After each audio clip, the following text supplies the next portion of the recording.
ప్రేక్షకులకి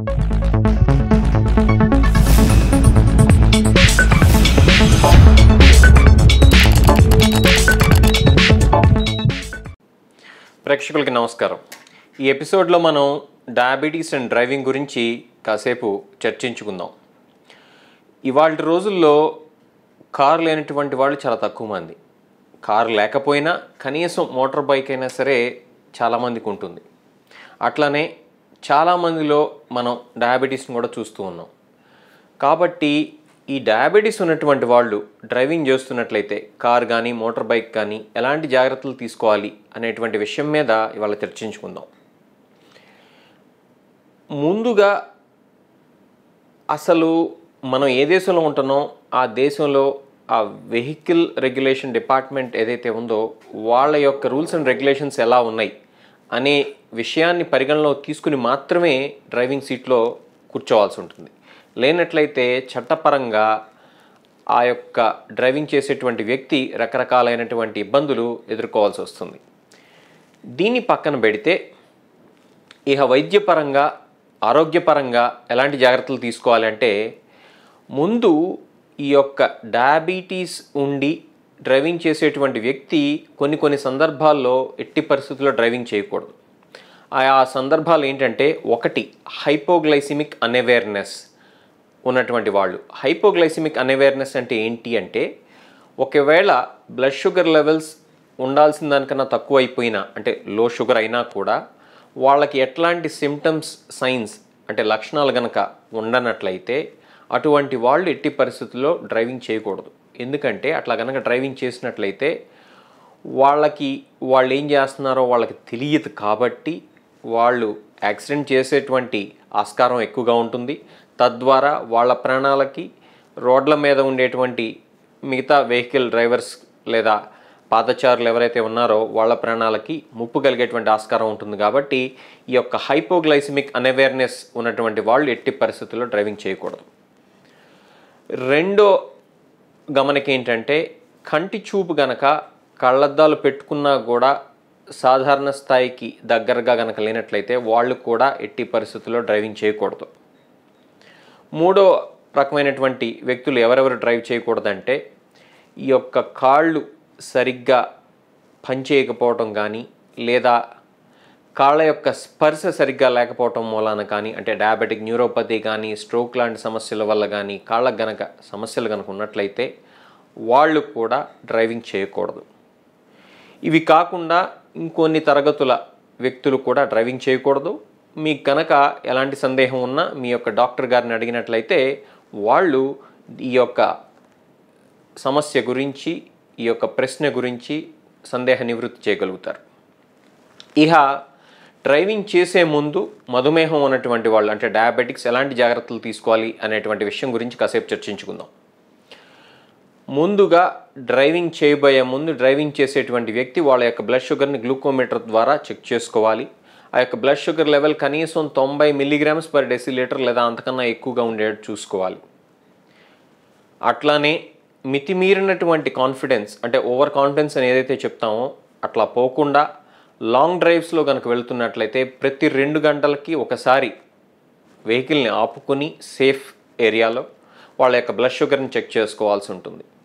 అట్లా చేసుకున్నట్లయితే వాళ్ళకి తెలియకుండానే బ్లడ్ షుగర్ లెవెల్స్ ఉండాల్సిన మోతాదు కన్నా పడిపోవటం, దానివల్ల యాక్సిడెంట్స్ జరిగేటువంటి ప్రమాదం ఎంతైనా ఉంది. ఇంకొక ముఖ్యమైనటువంటి గమనిక ఏంటంటే, ఇంకాసేపట్లో వెళ్ళిపోతాం కదా అని చెప్పి నిర్లక్ష్యం చేయకుండా సమయానికి ఆహారం తీసుకోవాల్సినటువంటి అవసరం ఎంతైనా ఉంది. అంటే ఉదాహరణకి హైదరాబాద్ నుంచి బెజవాడకి ఒక వ్యక్తి కారులో వెళ్తున్నారనుకుందాం. అది ఒక 4 లేదా 5 గంటల ప్రయాణం అనుకుందాం.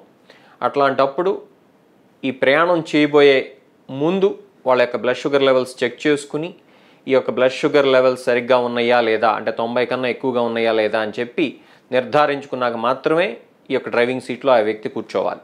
అట్లానే ఒక 2 గంటల తర్వాత వెహికల్ని ఎక్కడైనా సేఫ్ ఏరియాలో పార్క్ చేసుకుని వాళ్ళ యొక్క బ్లడ్ షుగర్ లెవెల్ని గ్లూకోమీటర్ వాడుకుని చెక్ చేసుకోవాలి. అది 90 కన్నా ఎక్కువ ఉంటేనే మళ్ళీ ప్రయాణం కొనసాగించాలి. అట్లానే ఒకవేళ 11 గంటలకు అట్లా గనక పొద్దున పూట కనుక మొదలైనట్లయితే వెళ్ళిపోతున్నాం కదా 4ంటికో 3ంటికో వెళ్ళిపోతాం కదా అని చెప్పి మధ్యాహ్నం భోజనాన్ని నిర్లక్ష్యం చేయకుండా మధ్యాహ్నం ఎక్కడో చోట ఆపుకుని ఆ యొక్క ఆపుకున్న చోట భోజనం సరైనటువంటి సమయానికి చేయాలి. లేనట్లయితే వాళ్ళ యొక్క బ్లడ్ షుగర్ లెవెల్ పడిపోయి ప్రమాదాలు జరగచ్చు. ఇంకొక ముఖ్యమైనటువంటి గమనిక ఏంటంటే ఈ యొక్క లో బ్లడ్ షుగర్ అయితే ఏం చేయాలి అనేటువంటి విషయాన్ని ఈ యొక్క డ్రైవర్స్ సరైనటువంటి అవగాహనతో ఉన్నట్లయితే ఆ యొక్క లో బ్లడ్ షుగర్ ఒకవేళ ప్రమాదవశాత్తు అయినా కూడా దాన్ని సరైనటువంటి సమయంలో రికగ్నైజ్ చేసుకుని దాన్ని చికిత్స చేయగలుగుతారు. లేనట్లయితే ప్రమాదాలు జరుగుతాయి. కారులో ఎప్పుడూ ఈ యొక్క షుగర్ ట్యాబ్లెట్స్ కానీ కొన్ని చాక్లెట్స్ కానీ లేకపోతే ఫ్రూట్ జ్యూసెస్ కానీ వాళ్ళతో పాటు తీసుకెళ్ళాలి. ఆ యొక్క తీసుకెళ్లేటువంటి క్రమంలో అవసరమైనప్పుడు అంటే ఈ యొక్క సిమ్టమ్స్ కనుక కనపడినట్లయితే కళ్ళు తిరుగుతున్నట్టు కానీ గుండె దడగ కానీ చెమటలు పడుతున్నట్టు కానీ విపరీతంగా ఆకలిగా అనిపించడం కానీ ఈ యొక్క లో బ్లడ్ షుగర్ లెవెల్ వచ్చింది అని చెప్పి కనుక ఏమాత్రం డౌట్ ఉన్నా సరే ఎప్పుడైతే సేఫో అంటే రోడ్డు మీద పరిసరాలను గమనించుకుంటా జాగ్రత్తగా ఆ యొక్క కార్నో బైక్నో ఒక సేఫ్ ఏరియాలో పార్క్ చేసుకోవాలి.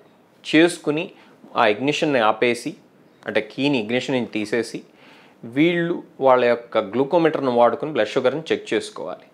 అది 60 65 అంటే లో బ్లడ్ షుగర్ కనుక అయినట్లయితే ఇమీడియట్గా వాళ్ళ దగ్గర ఉన్నటువంటి చాక్లెట్సో లేకపోతే వాళ్ళ దగ్గర ఉన్నటువంటి ఫ్రూట్ జ్యూసో లేకపోతే వాళ్ళ దగ్గర ఉన్నటువంటి ఈ యొక్క షుగర్ ట్యాబ్లెట్స్ను వాడి ఆ యొక్క బ్లడ్ షుగర్ లెవెల్స్ని పైకి తెప్పించడానికి ప్రయత్నం చేయాలి. ఆ తెప్పించే క్రమంలో ప్రతి 15 నిమిషాలకు ఒకసారి బ్లడ్ షుగర్ లెవెల్స్ చెక్ చేసుకోవాలి గ్లూకోమీటర్ వాడుకుని. ఆ బ్లడ్ షుగర్ లెవెల్స్ 90 లేదా 100 దాటిన తర్వాత మాత్రమే, అది కూడా 45 నిమిషాలు కనీసం రెస్ట్ తీసుకుని మాత్రమే డ్రైవింగ్ మళ్ళీ మొదలు పెట్టాలి. ఎందుకు 45 నిమిషాలు కనీసం ఆగాలి అని అంటే సైంటిఫిక్ స్టడీస్లో ఒకసారి లో బ్లడ్ షుగర్ అయిన తర్వాత బ్రెయిన్ మళ్ళీ నార్మల్గా సేఫ్ లెవెల్లో పనిచేయడానికి కనీసం 45 నిమిషాలు అవసరం అని చెప్పి తెలుసుకున్నారు. కాబట్టి కనీసం 45 నిమిషాలు రెస్ట్ తీసుకోకుండా ఇది బ్లడ్ షుగర్ లెవెల్ నార్మల్కి వచ్చిన తరువారి మాత్రమే ఈ యొక్క డ్రైవింగ్ని మళ్ళీ మొదలు పెట్టాలి. అట్లా కాకుండా ఓవర్ కాన్ఫిడెన్స్తో ఏముందిలే ట్రీట్ చేసేసాం కదా అని చెప్పి వెంటనే మాత్రం ఎట్టి పరిస్థితుల్లో డ్రైవింగ్ మొదలు పెట్టకూడదు. ఇట్లాంటి ముఖ్యమైనటువంటి జాగ్రత్తలు కనుక పాటించినట్లయితే సేఫ్గా డ్రైవ్ చేయటమే కాకుండా ముందు ఎట్లాంటి జాగ్రత్తలు మనం పాటించాలనే విషయంలో కూడా మనం సరైనటువంటి అవగాహన కలిగి మనం కాన్ఫిడెంట్గా ఉండగలుగుతాం.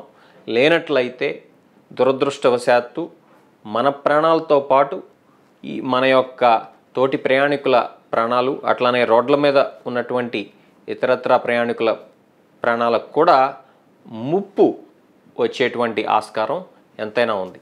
కాబట్టి దయచేసి ఈ యొక్క మధుమేహం ఉన్నటువంటి వాళ్ళు, ముఖ్యంగా ఇన్సులిన్ వాడేటువంటి వాళ్ళు లేదా సల్ఫనైల్ యూరియాస్ అంటే గ్లిక్లజైడ్ కానీ గ్లిమెప్రైడ్ కానీ ఇట్లాంటి ట్యాబ్లెట్స్ వాడేటువంటి వాళ్ళు చాలా జాగ్రత్తగా ఉండాలి. ఎట్టి పరిస్థితుల్లో ఈ యొక్క ప్రయాణాల్లో వాళ్ళు డ్రైవింగ్ చేసేటప్పుడు వాళ్ళకి లో బ్లడ్ షుగర్ కలగకుండా సరైనటువంటి జాగ్రత్తలు తీసుకుంటాం.